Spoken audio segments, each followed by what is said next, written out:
Isang araw ng pahinga ang dumating para sa Defense Force. Tahimik ang base at karamihan ay nagpapahinga. Sa isang sulok si Kafka ay nakahiga at hawak ang tiyan.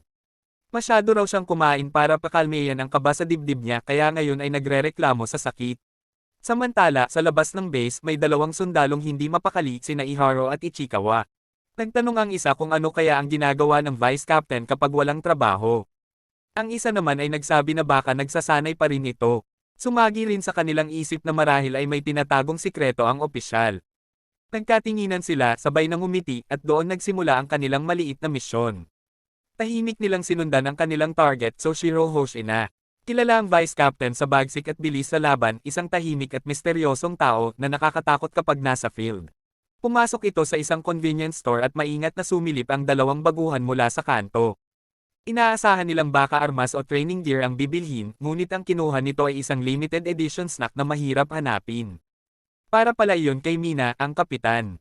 Napabuntong hininga ang dalawa at napabulong na ganoon pala siya, may simpleng side, hindi lang isang sundalo, kundi isang taong may malasakit. Ngunit bago pa sila makapagpatuloy, bigla silang kinabahan nang mapansin nilang napalingon si Hoshina. Sa gitna ng kanilang pagsubaybay, nahuli sila ng ilan sa kanilang kasamahan na nagtanong kung ano ang kanilang ginagawa. Nahihiyang umamin sina Iharo at Ichikawa na sinusundan nila ang Vice Captain. Ngunit bago pa sila mapag-alitan, may nakita silang hindi inaasahan. Nagsuspecha ang grupo at nag-iisip na baka may kung ano ang ginagawang krimen ng Vice Captain, nagulat sila at nilapitan sila ng Vice Captain at napag-alaman na. Si Hoshina ay tumutulong sa isang community center. Inaayos nito ang mga gamit, nag-aabot ng pagkain sa mga bata at nakikipag-usap sa mga matatanda. Sa simpleng paraan, pinapagaan nito ang araw ng mga taong nasa paligid. Doon nila napagtanto na hindi pala talaga pahinga ang araw niya, ginagamit niya ang oras na ito para tumulong sa maliliit na bagay, at para ipakita na may puso rin siya para sa komunidad at sa kanyang mga kasama. Ang araw na iyon ay hindi tungkol sa laban o sa mabibigat na eksena.